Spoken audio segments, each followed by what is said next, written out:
I gotta, this isn't like typical cold open, but I have to talk about the Middleton stuff because so much has changed. What's changed? So much has changed. What's changed? So remember initially I was like, oh, maybe she really did have just like Crohn's disease, and maybe she had a. She was shitting crazy. She had. Well, I don't. It's none of my business, but potentially.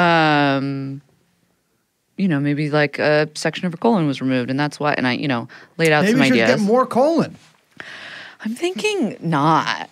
You don't think so? Well, now everyone thinks that. Well, did you see what Piers Morgan said? I didn't. No. Okay, so let me. What? We can call him if you want. Yeah. I wasn't here for that one. We should back up, which is that all of that is out the window now. Any kind of rational explanation, any explanation that takes the palace, Kensington Palace at face value, gone. That's gone. We don't do it anymore. Every single person thinks that this is a rumor, is that I'm just going to say that I'm not saying that I think this has happened or whatever. I'm just reporting on what others have alleged, right? That actually will beat the shit out of her. Really?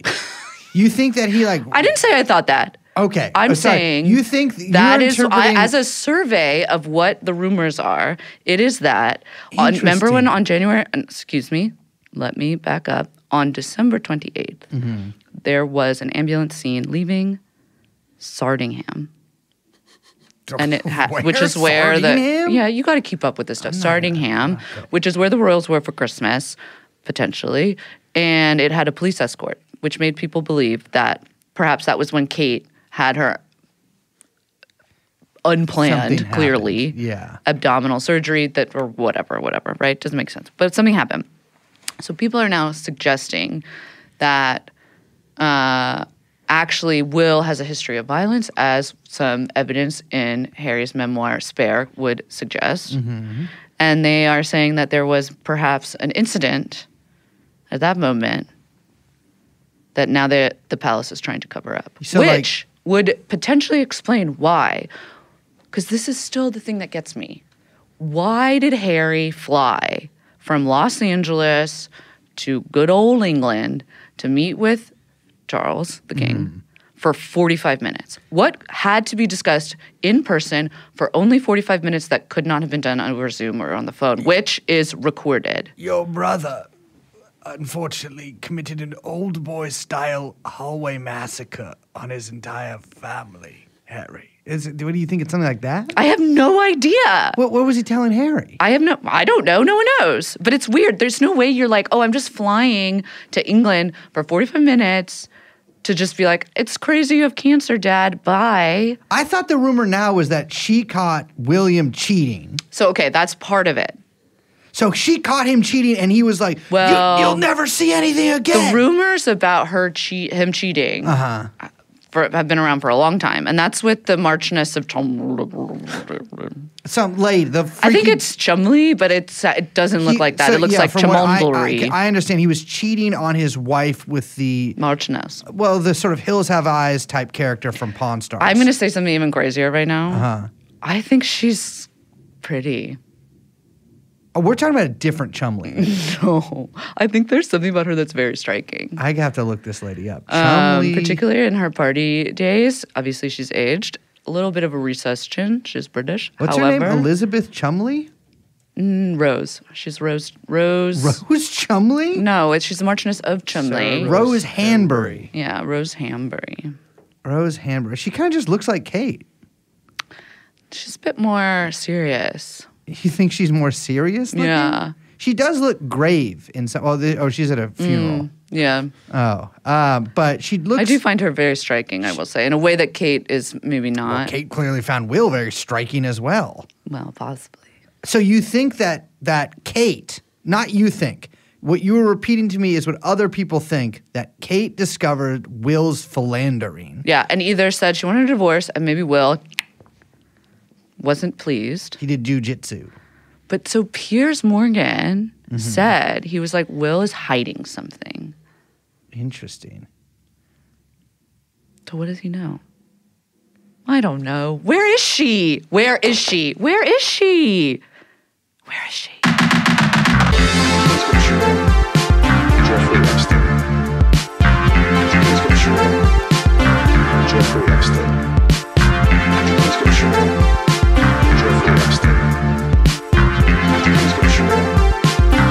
Jeffrey Epstein. Come in. Jeffrey Epstein. We should get Piers on the show. I don't really have anything to say to him. But I have a lot of things I could probably. I don't have anything I need to say to him, but I have a lot of things I could say to him, if that makes sense. I'm going to be honest. I don't have a big opinion about He's him. Alec Baldwin to me. Does that What? Does that strike you as think true? he shot someone? It's the same. Oh no, Piers could never. First of all, it's England, so he would have stabbed someone in the gut with a zombie knife. But no, he just seems like he's kind of a larger guy, full of himself, pompous.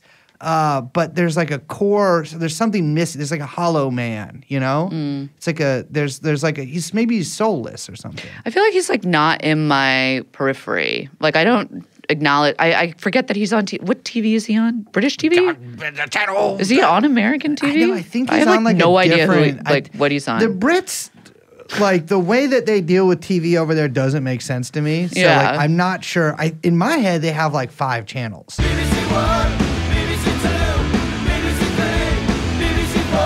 Right. And the rest of it is kind of it's like Sky News and Channel 4 and then BBC. Yeah. But I'm like, are they all by the? I don't care. I guess you have to have a license to watch TV over there. Hello, everyone. Hello. I'm Liz.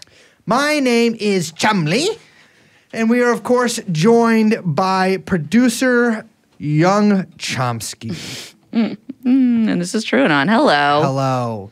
My name is Adolf Hitler Moyle. It's a Yiddish name. Nope, take that out. Wait, I have one more thing I have to say, which was just a weird little anecdote, little story from when I was on my Rumspringa just now. You knew I was going to go there. I love referencing a Rumspringa. Liz decided if she was going to stay within the podcasting community or go out and make her way in the world. But you know what? She came back to and us. I came back. I returned. She's been in Krakow. I was at a restaurant, and I'm not going to name the restaurant, but it was, it was a Jewish restaurant. No, it wasn't. But it was decorated fine. It was like very like classic restaurant looking of like cozy inn. Like, it's like, ooh, nice lighting. Oh, big cozy chair. Oh, like lots of dried flowers. Whatever, right? Nice restaurant. There was some art on the wall that was very odd. And I was like kind of taken aback. I turn around and there was a huge painting. And I was like, I had to ask a waiter. I was like, it was a portrait. And I was like, is that George W. Bush?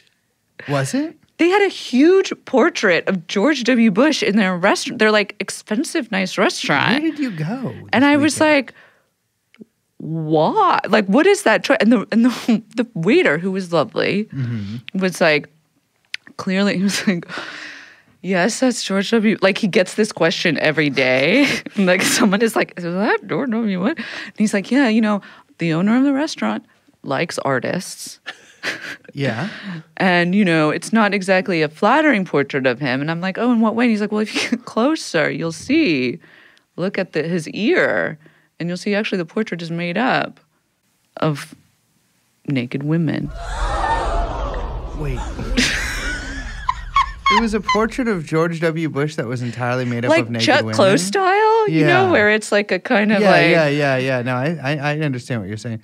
That actually sounds incredible. But in your restaurant... What kind of food was it? Like... Chops? Like local farm to table, nice wine. Interesting. Like river trout. We'll have a river trout. Okay, so and like food.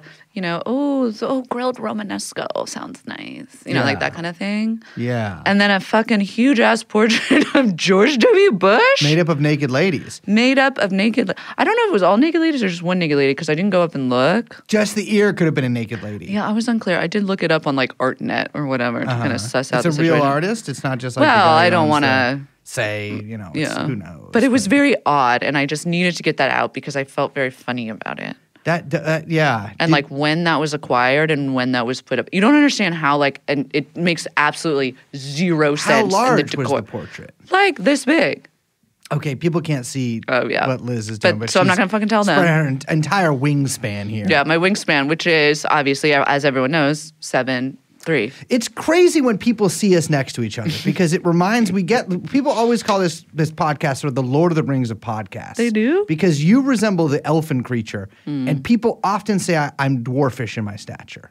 And of course, young Chomsky. Wait, there's an elf and a dwarf? There's an elf and a dwarf, and actually one of the more uplifting sort of side tales of Lord of the Rings is they become friends and lovers. Is it like a buddy? That's like a buddy kind of. It's like Does a that buddy go kinda with thing. the classic? You know how we have our classic big guy, little guy, Yeah, classic. fat guy, skinny guy, Yeah. classic combos. Well, the elf and Would the dwarf elf, is dwarf the big be- guy, little guy. I mean, it's like a tall guy, But elf short isn't guy. it?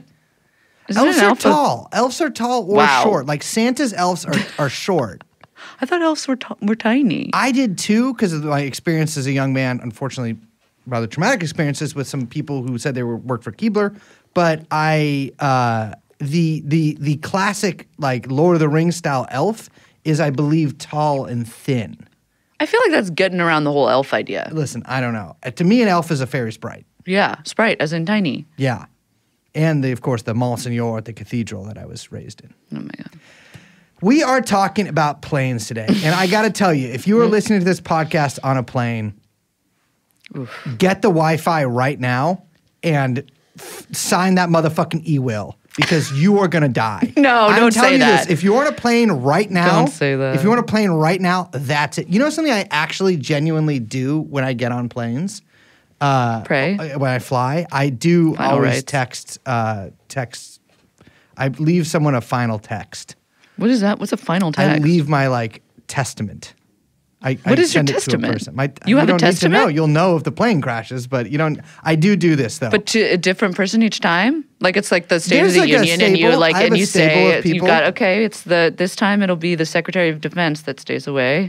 no, there's people that I send my testament to. You don't send testify. it though, I text it. and then do you have to take it back when the plane doesn't crash? The testament remains sealed unless in What, it's case like a of doc? crash. You It's send not them a doc. what is It's it, a Google text Doc? message. It's detailed. But then how does it stay sealed? It's for their eyes only. This is why you've never gotten one, because you would tell people. I'm always on the plane with you. You might be on the testament too. What does that mean? You'll see. I don't know what this means. But I do that because Do you have a will? What do you mean by a will? What do I have to give people? I don't know. What's in your testament? You don't know because it's sealed. But it's not sealed. It's just in a text. It is. Have you seen it? Do you know what a seal is? Yes, it's something that prevents you from seeing something, which in this case is like a phone lock screen that belongs to somebody else. So if you can get past a person you may not even know's phone lock screen to see my testament, You mean like then fine, it's been unsealed. But until then, it's sealed. I don't think that's how seals work. It's how a seal works. You're just saying it's texted to someone else's phone that I don't have. That's not a seal.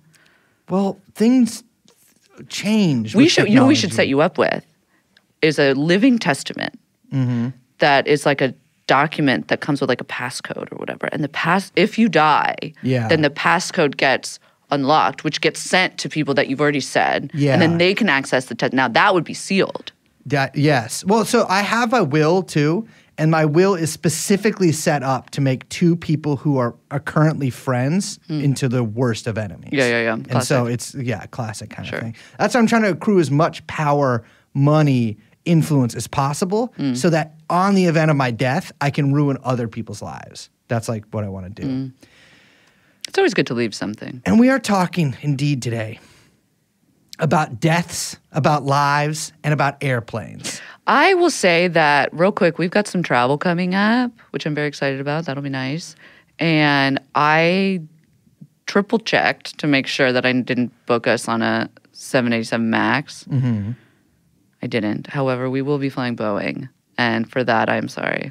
Well, my thing with that is lightning doesn't strike twice, except in the case of the two 737 MAX crashes happening within 6 months of each other.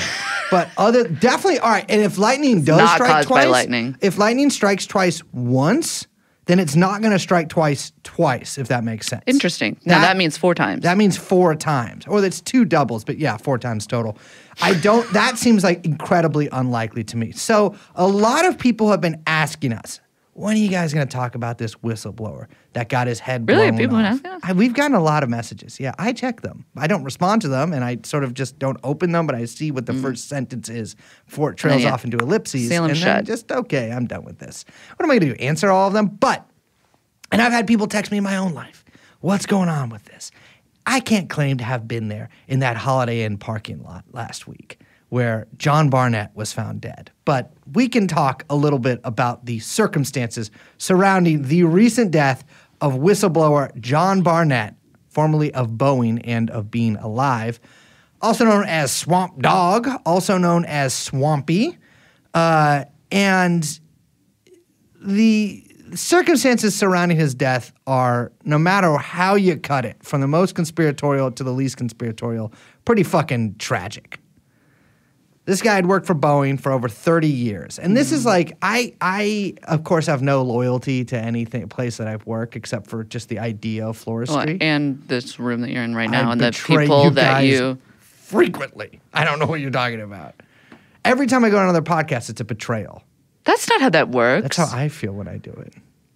But I have a loyalty to the concept of podcasting, I guess. So it does make sense.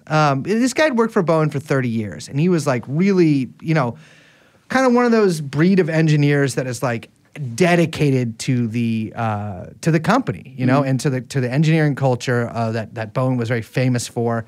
And he seemed to like be very proud of a lot of the work that he had done through most of his tenure at Boeing. Yeah. So he'd worked at the Everett plant, which is like the main plant in Washington State. And then he was offered the opportunity to work at their new plant in Charleston, South Carolina. I think this is about after 22 years with the company. He moves over there, and he's a QA guy, which, if you know even the most cursory few things about Boeing's trajectory over the past couple decades, is probably a pretty tough job at Boeing. Or a really easy job, depending on who you QA, are. quality assurance, a.k.a. checking and making sure all those planes are working as they should. Yes. And in Charleston, which was a relatively new plant, I think it had opened in 2009, that was where they were building the 787 Dreamliner. Yes. A whole project that was beset with lots and lots of problems. Lots and lots of problems. Lots and lots and lots of problems. There's a famous sort of like undercover video that somebody working on the Dreamliner took of like kind of strolling around the plant and asking people working on the planes, like, would you fly on the plane? And everyone's like, no, I would not. Not what you want to hear from the guys building the plane. Really not. Yeah, exactly. Because they know a lot. I don't even understand how planes fly. Yeah. And frankly, I think it's kind of an abomination that they do. Well, we're going to get into that. Yeah.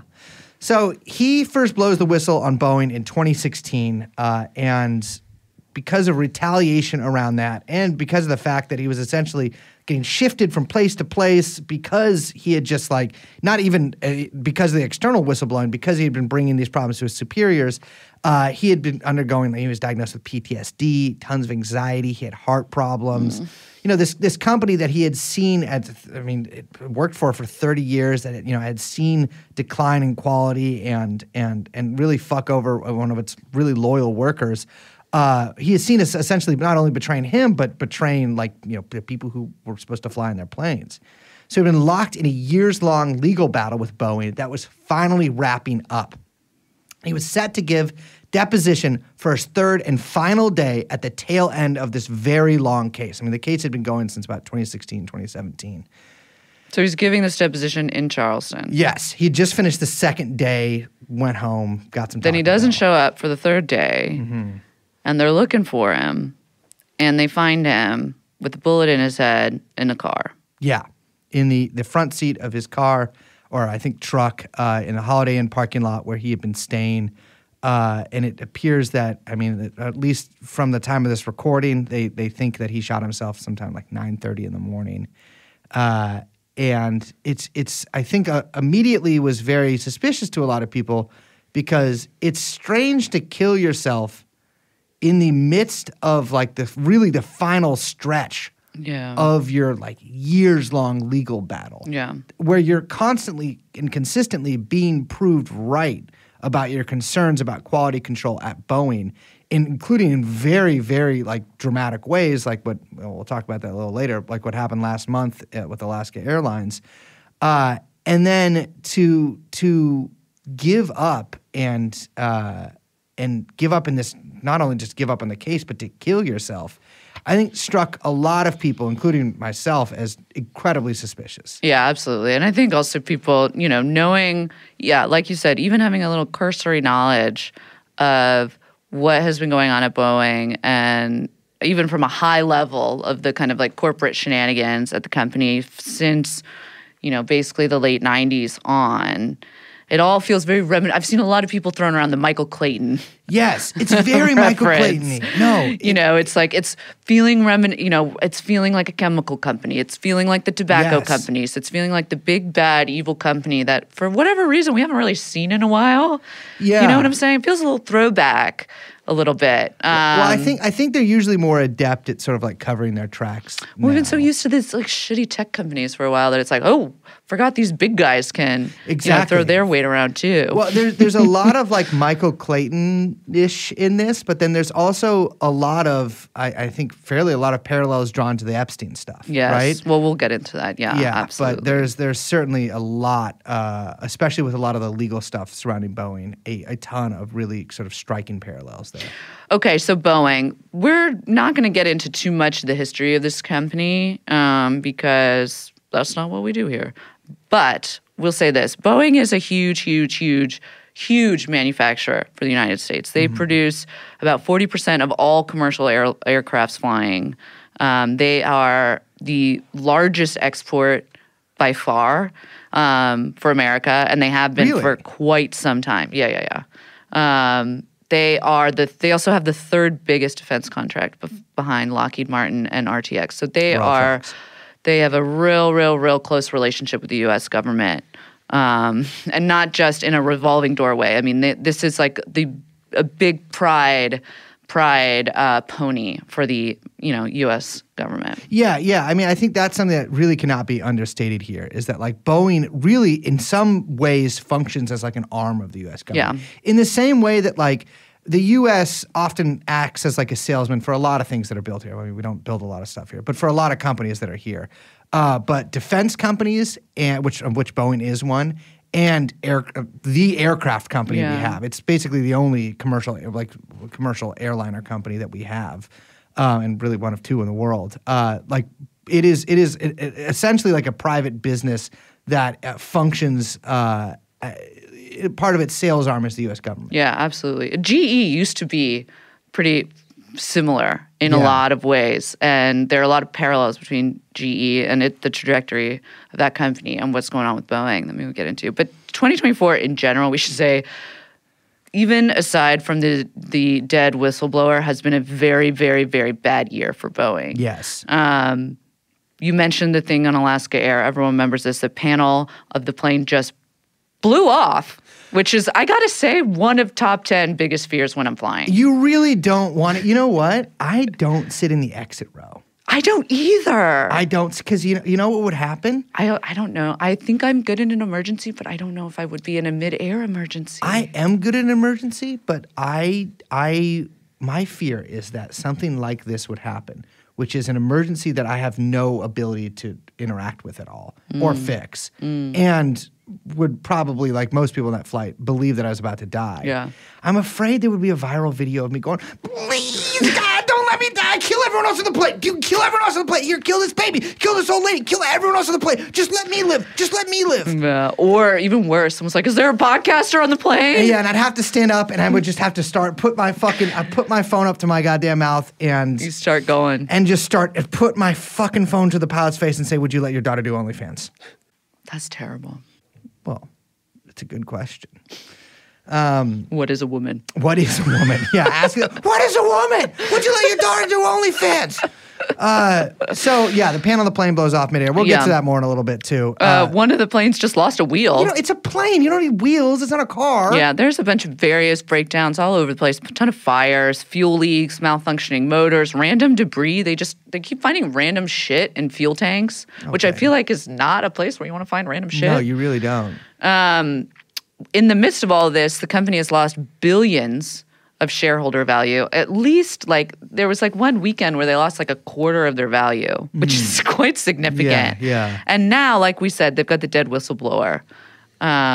It's really just a shit show over there. It's to put an even finer point on this. On the same day that John Barnett was found dead in his car, a Boeing plane I believe it was flying out to New Zealand, suddenly lost altitude, started dropping, very reminiscent of some of the other notable Boeing crashes, and started just diving. 50 people got injured, and it was so bad that it started diving such speeds and it so sharply that people flew up and hit the ceiling, knocking off plastic panels from the fucking ceiling. Oh my God.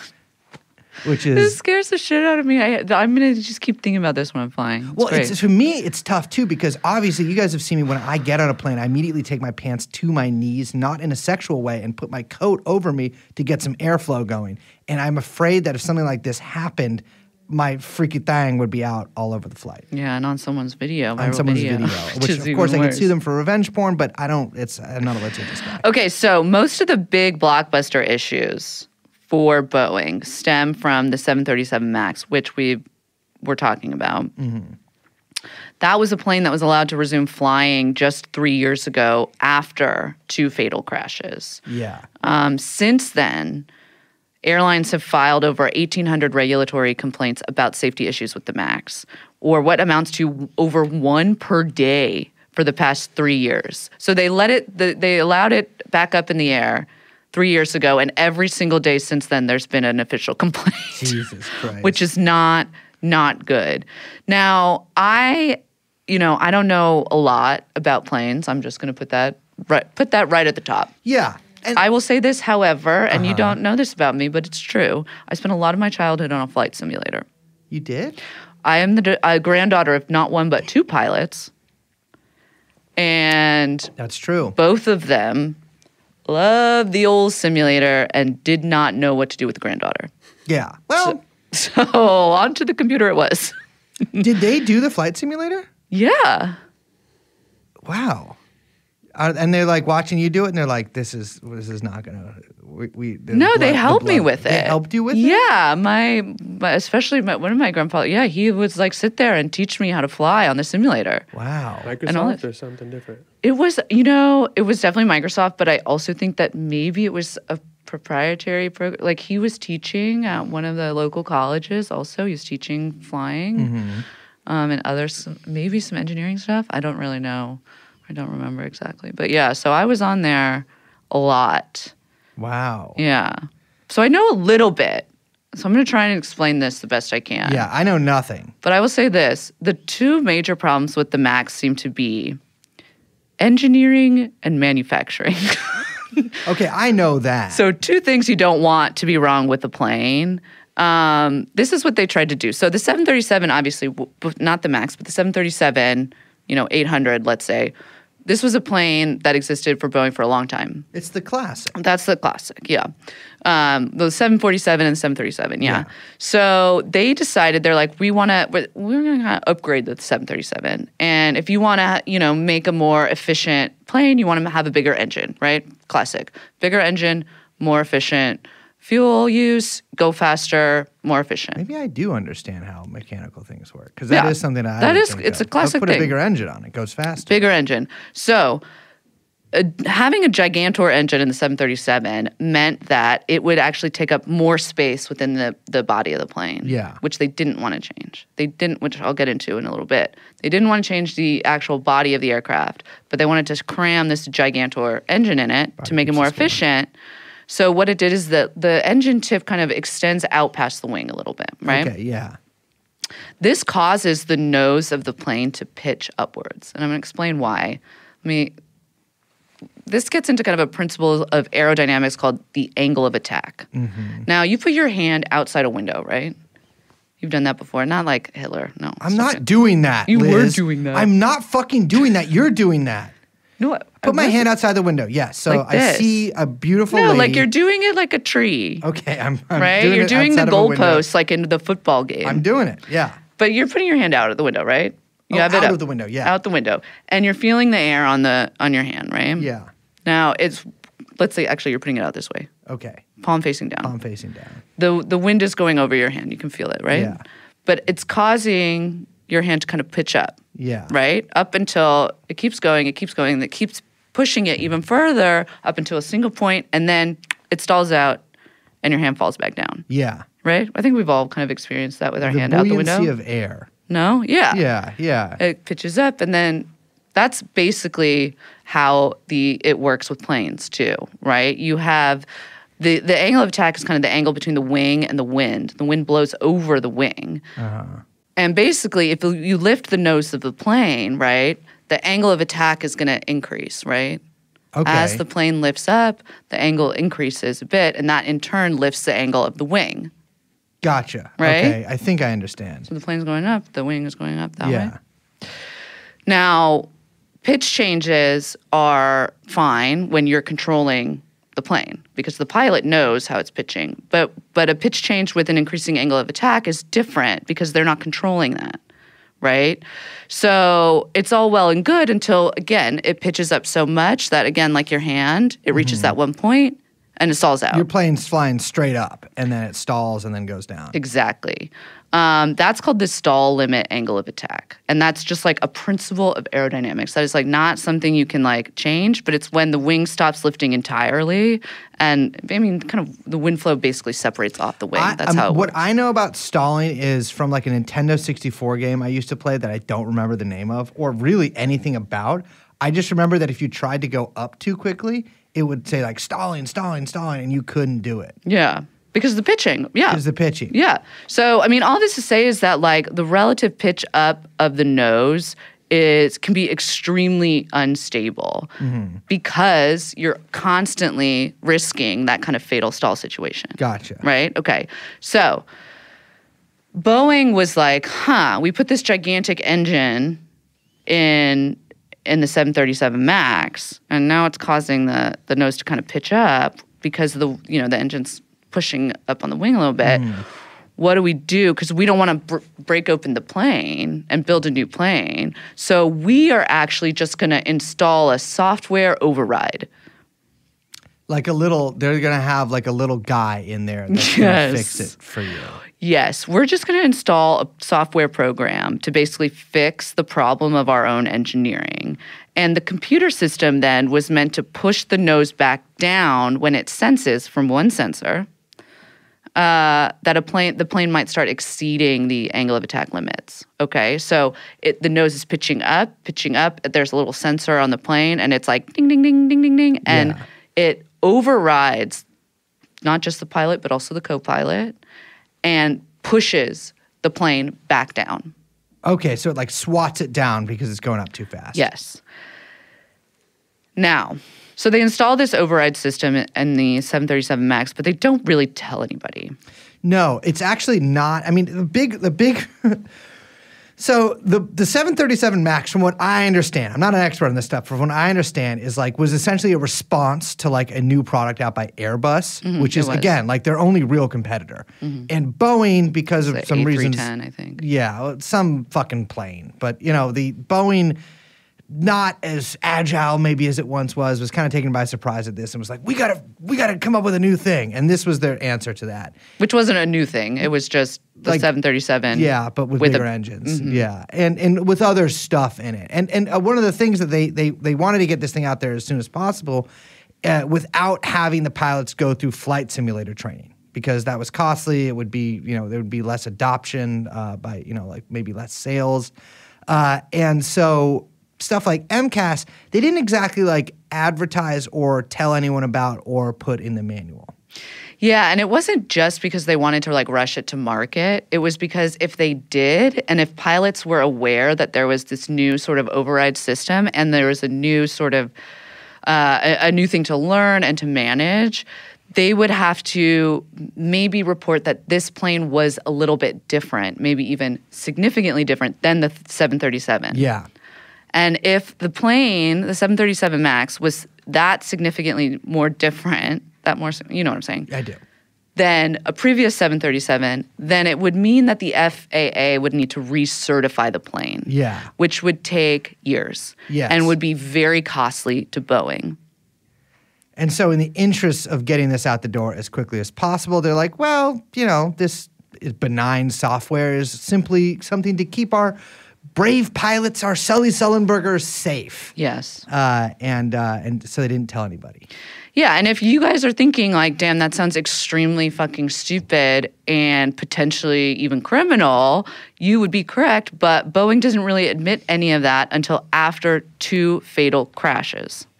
So the first of those crashes, and these are very famous crashes, so bear with me if you know about this, because there's a high likelihood that you do, but the few of you are It's all building up to what's going on now. We got to go through it. Many baby listeners who were just simply fell off their turnip truck yesterday, this is for you.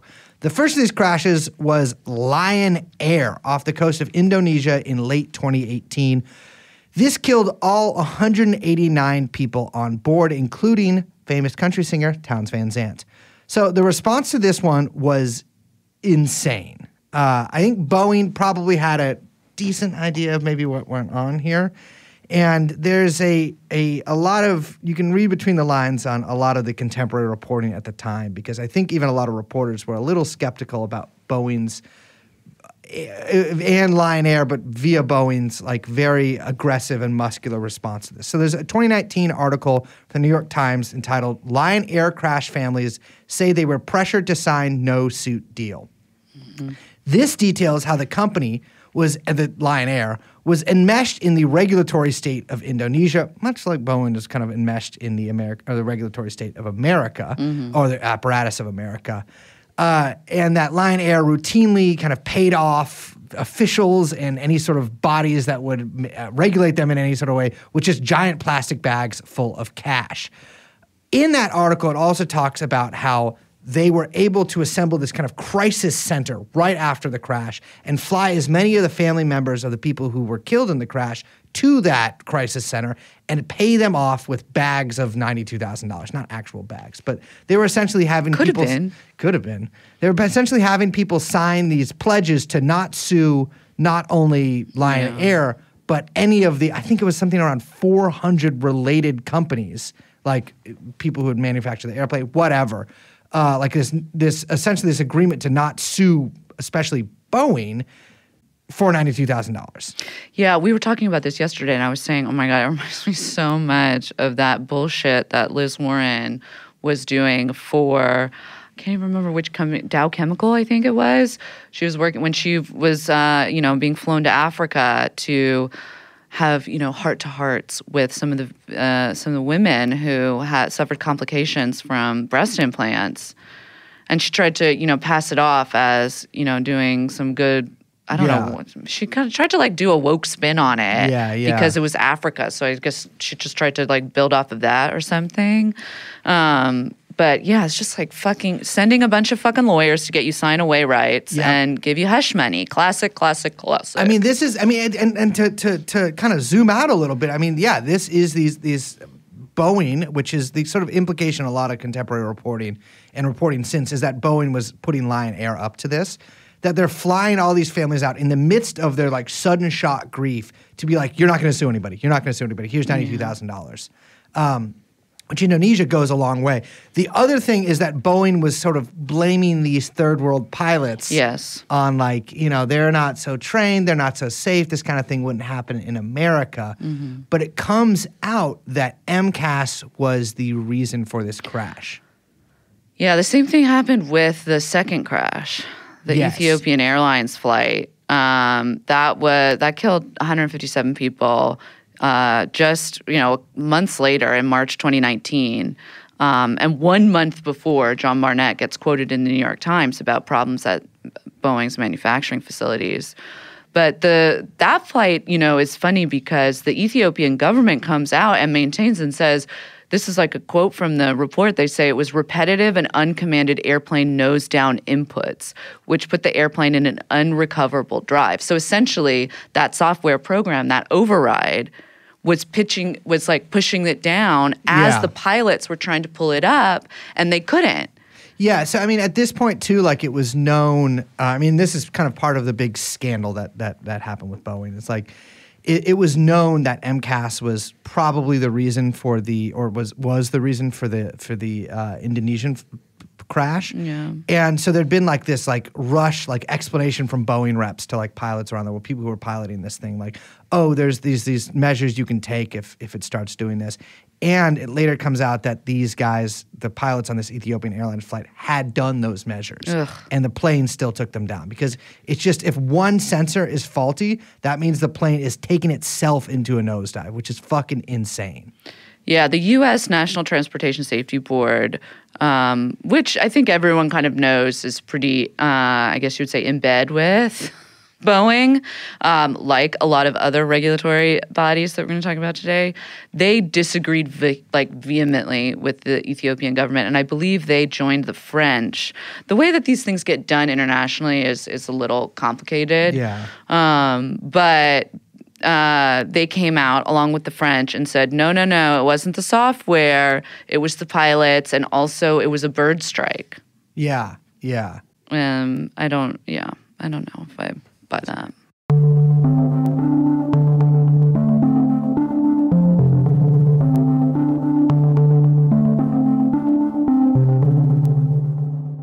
So, to be clear, John Barnett, the dead whistleblower, was not working on the 737 MAX. No. He was in South Carolina where the 787 Dreamliner was being flown. This is the crazy thing about the whistleblower, I guess, culture at Boeing, is it seems like there was a considerable number of them. Like there seems to be a lot of people who had worked at Boeing for a while, or maybe just like had two brain cells to rub together and was like, what we're doing at these plants is like absolutely absurd, and like we are sending planes out that are not airworthy. Yeah. And so John Barnett was just one of many, but he became a pretty notorious one within Boeing. Yeah, we mentioned that 2019 New York Times big magazine piece that came out, and that's where he was initially quoted. And this is from that piece. On several planes, John Barnett, a former quality manager who worked at Boeing for nearly 3 decades and retired in 2017, discovered clusters of metal slivers hanging over the wiring that commands the flight controls. If the sharp metal pieces, produced when fasteners were fitted into nuts, penetrate the wires, he said, it could be catastrophic. And then it goes on and it says that he had raised this point with his bosses at Boeing, and they just reassigned him to a different area of the plant. I mean, I was reading through a bunch of stuff from all the different whistleblowers, from a lot of the different reporting. Yeah. And it seems to me that the big problem is they keep just like leaving shit in places where they shouldn't.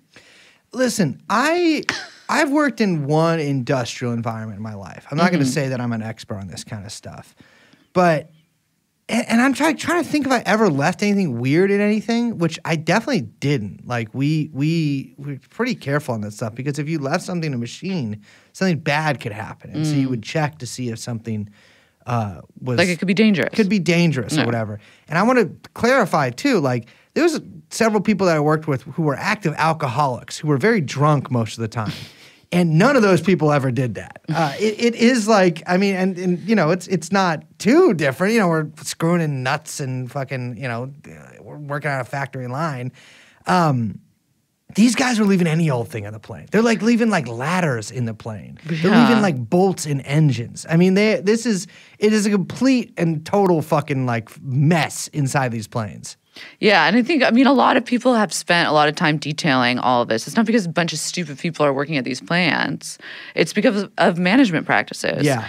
And everything getting broken apart. You know, outsourcing is a huge story. Yeah. That is a huge part of all manufacturing in America. And looking at what's happened to it over the past like 30, 40 years. But it's also just like rushing to get shit out. Yeah. You know, it's the classic kind of story.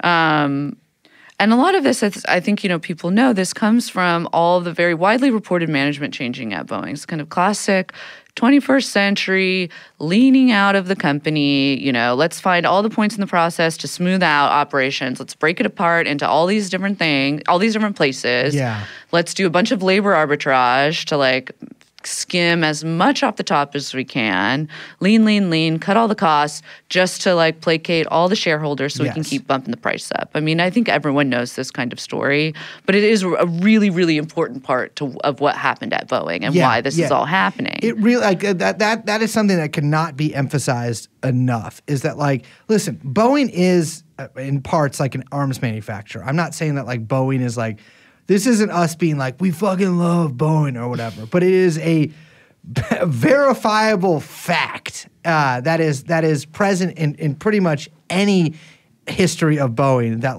the culture in which these planes were made changed drastically after their merger in the 1990s. Yes, absolutely.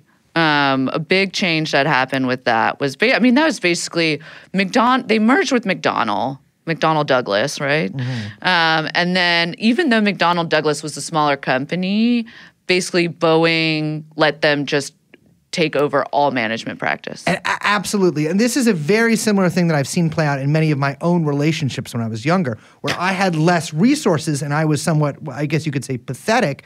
And I would sort of latch onto a host and kind of drain them of their will to live and money, et cetera, until they became me. That is McDonnell Douglas seems to have been kind of run on the McKinsey style lines. We love McKinsey. We love them. I learned a lot about McKinsey last night, actually. Tell you about that in a different conversation. I'm not sure how to take that. Are we changing the way things are practiced around here? That actually might not hurt. I met someone I think we should hire. But the restructuring that Boeing went through over the next couple decades has made it almost into an entirely different company. It was really, this is the thing that Boeing was known for, was engineer-focused practices. Mm-hmm. McDonnell Douglas was basically something that was seen as being run by the money guys. Yes. And obviously Boeing's being run by money guys too. But it is a fundamental difference in approach. And for a lot of companies, whatever, your crock pots or whatever, it's okay, the companies start making their product shittier and now Levi's suck now or whatever. But this is an airplane where people have to go into and not die.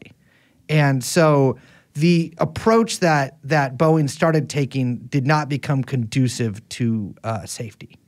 Well, yeah, and it seemed like they didn't give a fuck about it, right? Yeah. Because this is when all the classic things you've always heard about shareholder capitalism, anything you can do to push the shares up, right? Yeah. Which means, let's do all the stock buybacks, right? Investment doesn't go into the company, it goes into buying the stocks to push the stock price back up. Boop, they did that too. Everyone's doing that. Okay, fine. Let's move our headquarters out of Seattle. Let's break up all of the big plants.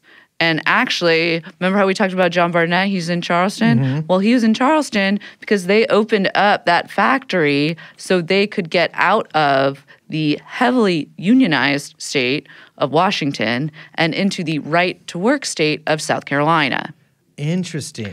Yeah, this is some reporting from 2016. In months following the South Carolina announcement, Boeing executives publicly said they selected the state in large part of its non-union productivity. When Vought Aircraft opened a North Charleston plant to make 787 fuselage sections in 2006, workers voted to join the International Association of Machinists and Aerospace Workers, which also represents the 31,000 workers in Washington and Portland. Okay. A couple months after Boeing bought the plant in 2009, the workers voted the union out. This was a major, major decision, right? Mm-hmm. The other big shift to South Carolina, and this is really important, is that it has a lot of political cachet. It is a state with a significant number of members that are much more vocal and have much bigger ties to a lot of the establishment, legal houses, big guns in Washington. Yeah. Right? And moving to that state was very important for that reason, alongside moving all of their office operations, not just out of Seattle to Chicago, but then from Chicago to Arlington, Virginia. Okay, where this podcast is also technically headquartered. Yeah. So, I mean, they're making all of these really big decisions to basically strip out the company of anything that could possibly be seen as in the way of any last bit of profit that they could squeeze out just to bump up the stock price. And just to hammer this point home, I mean, the thing that you said about the safety, that these are airplanes that people have to fly in. I mean, I think that's a really, really important point, which is that the fundamental issue is the requirements of aerospace design. When we're talking about this fucking software issue on the 787, but the requirements of safety in aerospace design are at odds with the ethos of, Wall Street. And these McKinsey or Harvard Business Review management gurus that spew this kind of lean it out, strip it out, break it down, sell it for parts. Those things are at odds when you're talking about making planes that have to carry people from one place to the next safely. It does seem to be an insurmountable problem for Boeing at this point. It is abundantly clear from whether we're talking about the John Barnett stuff with the 787 or with the very, very, well, we'll get into that in a second more, but the 737 MAX case, I guess you could put it, because there was technically a legal case against them. You see with both of those things, the causes are very clearly identifiable, right? It's the fact that Boeing was in pursuit of boosting shareholder value, was leading out the company and was causing planes to roll out of the assembly line unfinished or not safe for humans to fly in. Yeah, I mean, think about it this way. This is a perfect illustration. In aviation, right, redundancy is everything. Yeah. You need 2 or 3 of one thing, because if the first one fails, you need the second one. One at the beginning, one at the end. Exactly. No, but you need 2 or 3 of the thing. Yeah. Because you need them to be there if the first one fails, if the second one fails. Yeah. That is the exact opposite of anything that anyone from McKinsey or Harvard Business Review or any of this fucking bullshit would tell you. They'd say, you don't need redundancy is the enemy. You need to get rid of it. Get rid of it. Just have one. Just have one sensor. Just have one sensor. Well, that's a fucking problem in aviation. These things are at odds. It's crazy to me because it seems like, listen, the whole point of why we have the I guess that you would say the defenders of capitalism would say that it boosts innovation and discovery and makes things actually more efficient. It's the efficiency of the market. And it just doesn't seem the way that McKinsey and all this, and I'm not saying McKinsey directly making these decisions at Boeing, but this sort of mindset here, it seems in the long run or even in the medium run or really actually even in the short run, it's actually less efficient than the way that they had been doing it before, which is still capitalism, don't get me wrong. But it just seems this, I don't know, obsession with these very, very short-term profits at the risk of, Boeing, I don't think is at fundamental risk here, although I don't know. But the hollowing out and the complete destruction of these companies that are supposed to be the thing that their entire, I don't know how to pronounce this, but raison d'etre. How do you say it? Raison d'etre. Raison d'etre. Their raison d'etre is to fucking keep these companies going and rocking, and they can't even do that. Yeah.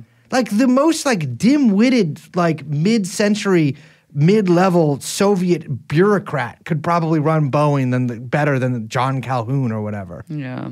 I mean, who's coming up with, what if we just programmed a computer to beat, aerodynamics? That's facts, though. So you might be asking, this is always the question that I have with this kind of thing, is who can we hang, right? And I think that is a listen, I love America. I'm one of probably history's greatest patriots. One thing that this country does very little of, in fact, basically none of it all, is hanging people that I don't like. And I feel like I'm somebody who, as longtime listeners of the show will know, hates flying now because it's such a fucking pain in the. I never liked it. In fact, we did a whole episode about that. That was just on the airlines. Which, babe, we should mention. We should plug that. You should listen to that. We're gonna link to it. Yeah, it's a good episode. A whole episode about why flying sucks. After Liz and I got fucking marooned out in goddamn Austin, Texas, and we're forced to start a fucking cryptocurrency company. Yeah. But I always am like, well, who's getting in trouble for this, right? Because I think about this. I going back to when I was a male florist, I remember when fucking Jane Kim, the progressive in San Francisco, gave Twitter the Twitter tax break for mid-market, right? And I remember being like, that's crazy that she's giving this company this big thing where like this struggling small Greek flower shop I work for is getting reamed in the ass by the city. And I was like, how come there's like different rules for different people than me in like the places that I go to? Damn, that's facts. That's facts. And the same thing is kind of playing out with Boeing. If I fucked up so bad at any job that I had that hundreds of people died, I would get in so much trouble. Like, imagine if I did a podcast episode. We did a podcast episode, but I was like, you should turn the gas on in your house if you get cold and kind of leave it on because it's cheaper than getting heat with the little nest thing that you might have in there.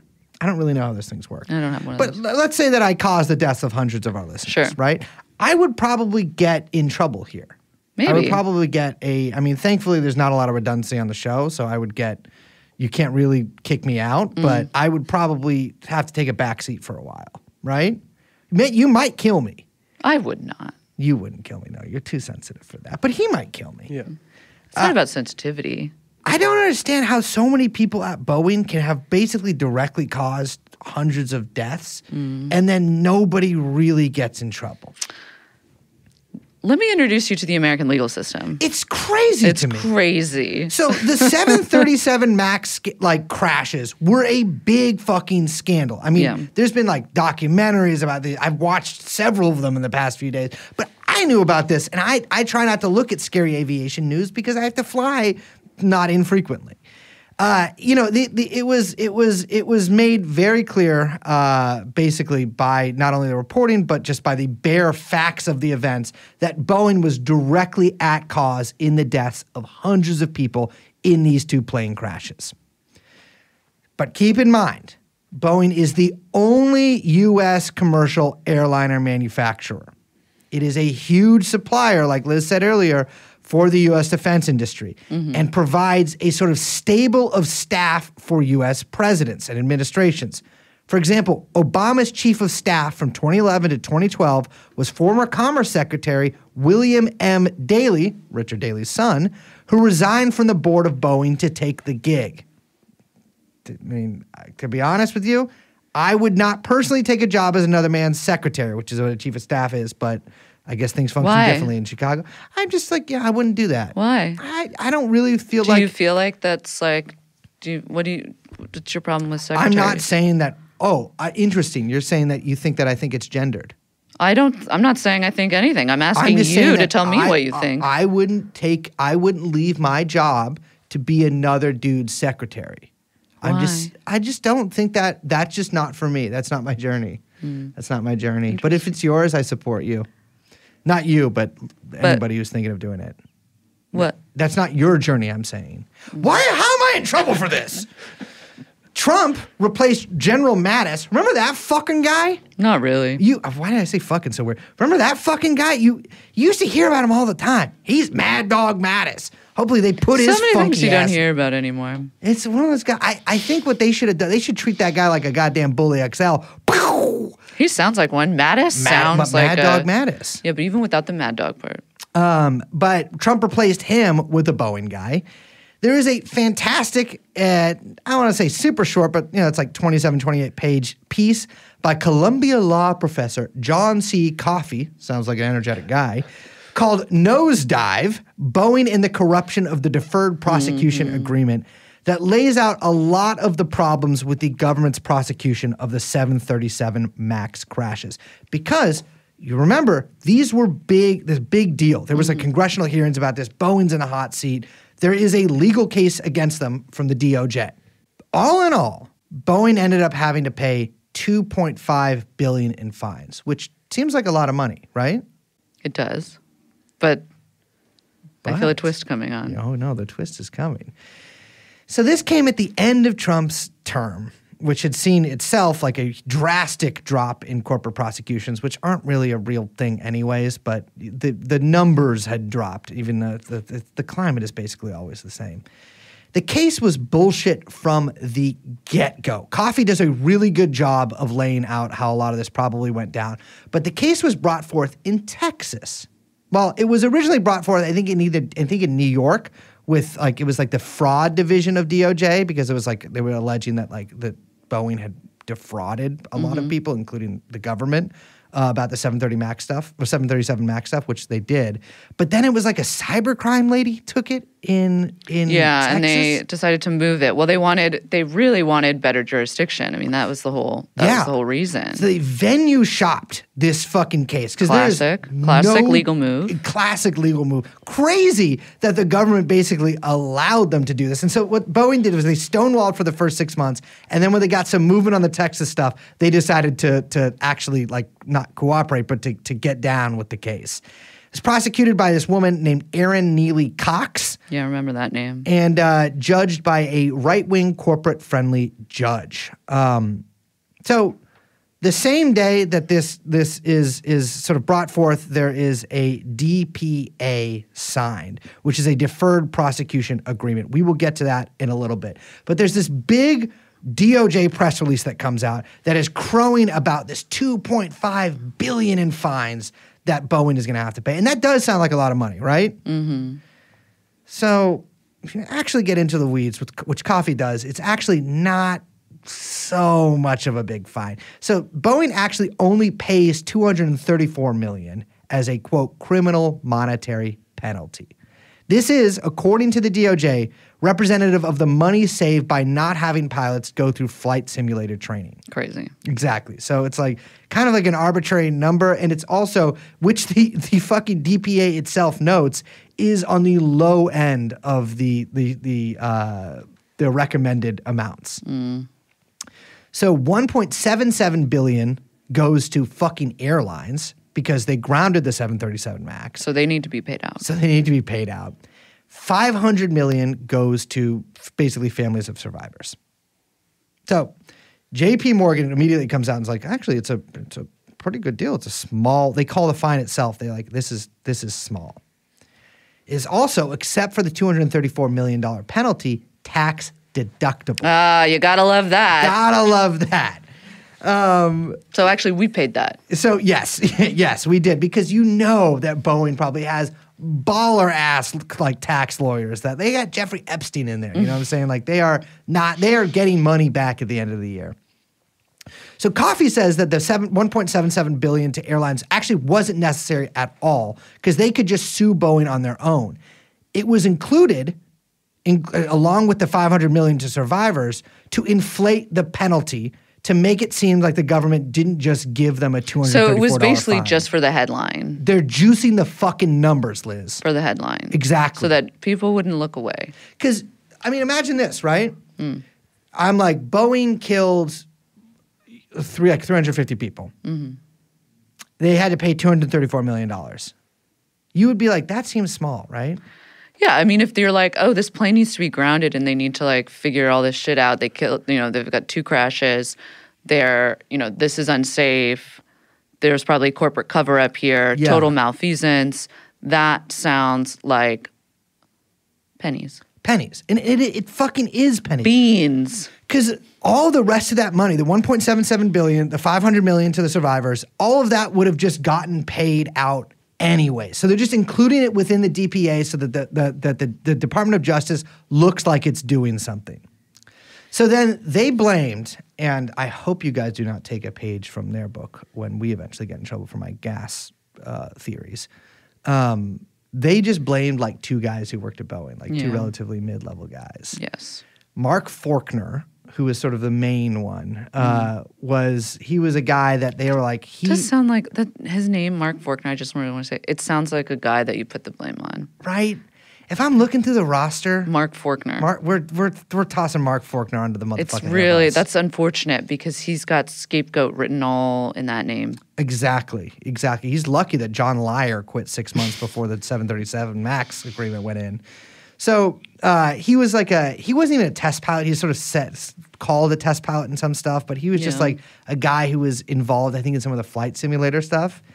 And they got him on some pretty incriminating text messages. But like the gist of it is like they essentially throw these guys under the bus for obeying the directives of guys above them. Yes. So they were, as famously the Nuremberg defense went, just following orders. And funny enough, Faulkner himself got off in his own trial, in his own civil suit. Like a jury was like, "Oh, we believe your story," because his defense said that he was being a scapegoat for the company. No, I think it was a criminal trial. It was 3 days long, and the jury came back and were like, "We were acquitting him of everything." It was like wire fraud. They put him under because he did lie. Yeah. But like also all of his bosses lied, and so nobody actually, like no single person actually genuinely got in trouble for this.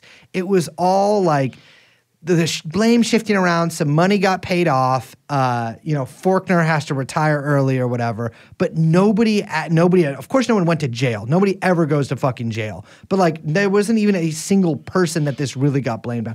Boeing's leadership, had some switch ups in it, and they had to create all these fake little oh, this is our safety board or whatever. But the main thing here is the deferred prosecution agreement. So this might remind you of the non-prosecution agreement. Similar sounding name. Yes, and it's pretty similar in a lot of the details. So, and this time, we're going to pronounce it correctly. Mo Tasic has an excellent article from February in the American Prospect that came out February this year, titled "Blowing the Door Off Boeing's, quote, Epstein Deal."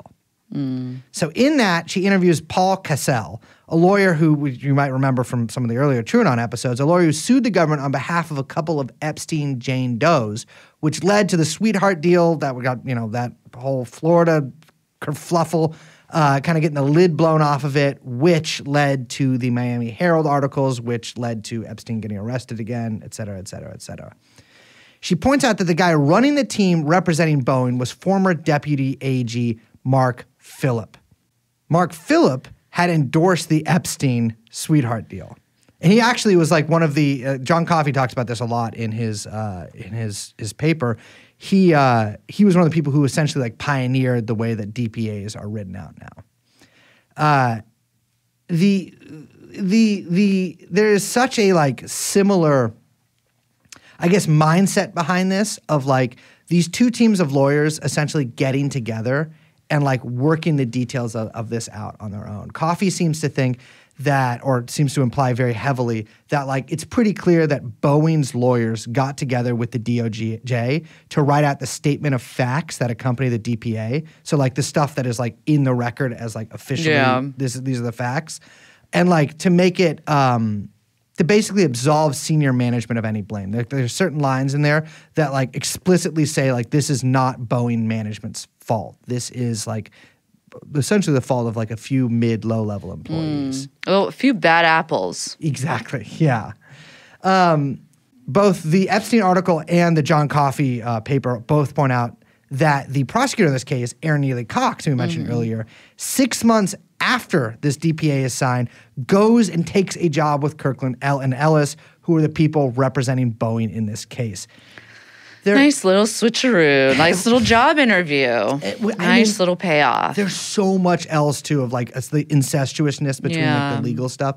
That's the thing that drives me crazy is that like if you are a company like this, you can't get in trouble because like half your lawyers work for the government and half the government's lawyers work for you. Yes. It's like it's all the same thing. Yeah. And half of your ex-lawyers work for the regulators who also now work for the company. That's another thing. I mean, this has been pointed, the absurdity of this has been pointed out too, is that at one point the FAA is completely underfunded, right? We talked about that in a previous episode. FAA is completely underfunded. The FAA was outsourcing their inspections of Boeing's planes to people that were being paid by Boeing. So like the FAA inspections were being done by paid Boeing employees. Yeah, part of this is actually because of the salary difference. Like the FAA couldn't staff engineers that were worth their dime because the discrepancy, that basically there's like a knowledge gap that widened and opened up a chasm between who could be at the FAA and then who was at Boeing, largely because of who they could recruit based on pay. Yeah. Right? No one wants to hear that, but it's true. And so the FAA being understaffed, undermanned, and basically with the people that they had, maybe not the best and the brightest, let's put it that way, they were like, you know what? Maybe it's easier if you just do the regulating of your stuff. And Boeing was like, sounds great to us. Exactly. So it's crazy because like it's this like that's not regulation. That's yeah, just, I mean, you starve something. I mean, this is the classic annoying move of like starving regulatory apparatus, hollowing it out, and then being like, why are you guys doing such a shitty job? We should just destroy the whole thing. Yeah, exactly. And so it's like it's now like an Eric Andre meme. FAA is just a fucking farce at this point. Like it's not at all. It seems completely incapable of keeping people safe in terms of flying or in terms of anything else. I guess that's kind of the remit. So that DPA was set to expire 2 days after the Alaska Airlines door blew out. Crazy timing. So it was a 3-year thing. And so like their whole thing with the DPA is like, all right, you have to like not get in trouble basically between now and then. And can you do one thing? Just do one thing. Like don't let any like doors fly off your plane mid-flight or anything like that. Just pretend Keep like the you're keeping wheels it on. together. The wheels on, everything's all Whatever good. you got to do. Just get one of those guys with really, really long arms, big wingspan to hold them from the inside. Yeah. Just got 3 days to go. So the plane had been scheduled for maintenance that day, but they're like, you know what? Actually, let her fly a few more. We'll see it's all good. Like they're like, we'll get to it tomorrow. Finish your route. And a big part of the problem, well, in fact, the main part of the problem why the door flew off is that there were fucked up rivets holding in the door. So you know like how rivets work? They hold something in. Imagine if they did the opposite of that. If they, in fact, facilitated it flying off. That's kind of the rivet situation that they had going down in that motherfucking plane. Boeing knew these rivets were fucked up. The process, though, involves like at Boeing to like get these planes made, which, by the way, most of the plane is not even made at Boeing anymore. So like it came to them fucked up. Right. But they just send it down the line. They're like, all right, we'll fix this later. 70% of the 737 MAX is actually made by a company named Spirit Aerosystems, which is a company that Boeing itself, in pursuit of this sort of McKinsey way of living, Leaned out. 2005, they spun it off and they're like, it's your own company. Yeah. But you just make a lot of Boeing. So they make some Airbus stuff too. Spirit Aerosystems is led by Pat Shanahan, a former Boeing executive who had been acting Secretary of Defense under Trump until it was discovered that he had gone insane lengths to support his son after his son brutally beat his mother with a baseball bat. Not where I thought that sentence was going. This is a quote from the Wall Street Journal. It was actually a quote from Shanahan. Use of a baseball bat in self-defense will likely be viewed as an imbalance of force, Shanahan wrote. However, Will's mother harassed him for nearly 3 hours before the incident. Not the kind of quote you want getting out there. That's insane. He was axed. Yeah, now this guy is in charge of Spirit Aerosystems. Isn't that insane? That's crazy. He sounds like Mad Dog Mattis there. I mean, I guess you protect your kid. That's very crazy. Well, actually, the door itself was not assembled by Spirit. It was made by contractors. Wait, so Boeing Boeing spun out Spirit. Yes. Then contracted Spirit to make this, but then Spirit just contracted it to someone else. Yes. Got it. Spirit contracted to somebody else. And unfortunately, Liz, I have to tell you that no one can get in trouble for this because there's no documentation of the door being worked on that was ever filed. And the video evidence of it happening in this factory has been erased.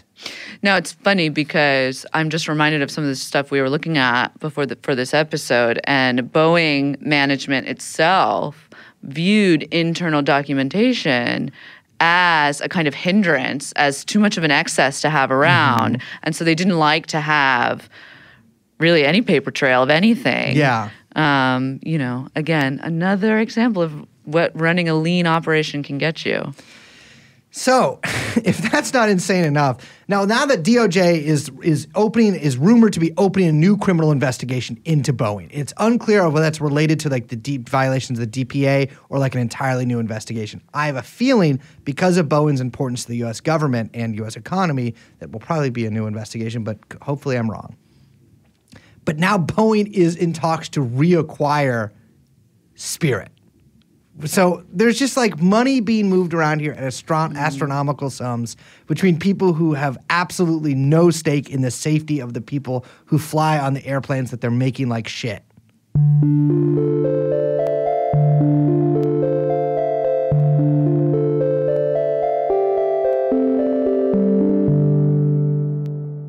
Before we wrap this up, I do want to say, like, you know, thinking about what's going to happen with this company, it's tough because it is one of those things where you're like, no one's going to get in trouble for this. No. And it's unclear exactly what to get in trouble exactly for and where the blame should lie, right? Yeah. Because these companies that are so large also feel so arcane.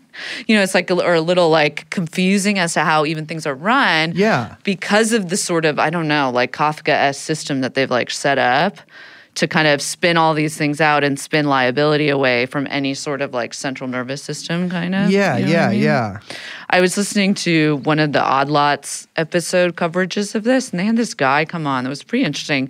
But he was talking about the kind of trajectory of Boeing, like where this could all kind of, where it would maybe be heading. And he was saying that it's like this like stripping down of the company like wasn't just reflected in this like, you know, the classic outsourcing or how you've got, you know, you contract to the guy who contracts to the guy, or you hire some guy in another country to do the software for the software override for the fucking, you know what I mean? For the engine whose components are made, and everyone knows this story. Yeah, right? yeah. But that it's not just like that stripping away or whatever, but like that recently Boeing literally dissolved their business strategy division, like the entire department. And the guy on the show was like, basically was just like, and it was some, long standing aviation reporter, like, you know, guy who's been covering this stuff for years, probably from the Seattle Times or something like that. Sorry if I don't remember, don't correct me. Just listen to the episode, it's interesting. But he was just basically like, yeah, the only way to read that is that the company itself thinks that it does not have a future. Yeah. That it's literally getting rid of any sort of like future-oriented division within its company. It's stripping itself down so much that, you know, and other people have mentioned this, but it's worth bringing up that it's a lot like what happened with GE, right? Where the company over time was stripped down, broken apart, leaned out, and then when everyone had lost like consumer faith in the company itself and in the products and it delivering on any kind of actual sort of anything other than just like pumping its stock, basically, it was broken up and sold off to parts, and consumers were like, oh, good. Like something responsible has finally been done. This has been broken off and everyone now doesn't have to deal with it, and like now it's been good. But that's what the executives want. Like that's the end goal, is like you say, spinning off all of these divisions, because then you can like lean it out even further, make money, and fucking run. Yeah. And if you spin all this stuff up, it seems like, I guess you can just kind of have the narrative that like, oh, we're like breaking up the company. This company's too big and like too, it's like we need to like its constituent parts will be somehow more democratic or more you know, you can hold them accountable easy or something like that. It's ridiculous. Yeah. And I mean, GE as like any kind of, in any real way, doesn't exist anymore. You know what I mean? Like it's not really a company anymore. And I mean, the whole thing sounds like so perverse because it is. Like, and this is what short-term profit maximizing incentivizes. It incentivizes just the wholesale liquidation of the company. And it's this like total like backwards thinking. Like I think that sometimes, I was thinking about this like when on the ride over here, like, we don't live in the 19th century anymore, which No. is something that you'd think would be obvious. But, firms aren't investing to make profits, right? What they're trying to do is basically, from basically World War II on, there was a kind of a clapback, we'll say, of the kind of rent landlord class that had been, sort of tamped down a bit from, the 19th century onward, right? And by landlord class, I mean rent-seeking class or whatever, right? And now it really came to a head in the 80s, obviously. Everyone knows this. But now firms don't sell products. They're not trying to do that. They're basically trying to sell a right to charge a fee. Yeah. So what they want to do is strip away as much as they can to lean something out, to basically just have an asset that then they can charge for and collect a fee in perpetuity. It's a rent. Yeah. Right? And we talk about McKinsey, right? We talk about Harvard Business Review, McKinsey. McKinsey's always the easy one to go to because they're the fucking biggest. And they're the boogeyman. You know what I mean? That's what they do with these companies. They say, get rid of all these things. Why would you invest? If you invest, that costs money. You don't look at the long term. It's short term profits. How do you get that? Strip everything out. Sell it off for parts. And it's this weird thing. I always, you kind of said this earlier. And it's you're looking around at the sort of you're in sort of old time at Toontown or whatever. Yeah. Here's all the companies that make all the widgets. But it's actual Toontown. You get up front and it's just a fucking wooden set. Yeah, you there's look behind no this widgets. company, there's nothing. They're ghost ships. There's nothing there. And it's there's just nothing here. And there's nothing that's going to happen because that's the scary thing. You talk about the legal system, you talk about this. There's no fail-safe to stop any of this. Yeah. It's just a slow liquidation of everything. It feels like, I said this to you, when we were talking about this episode, it's you see what these executives say, you look at their decisions, you see how they're managing all of these kind of situations, and it's is there a fire sale that I wasn't invited to? Because it seems like nobody's making any plans for the future. Exactly.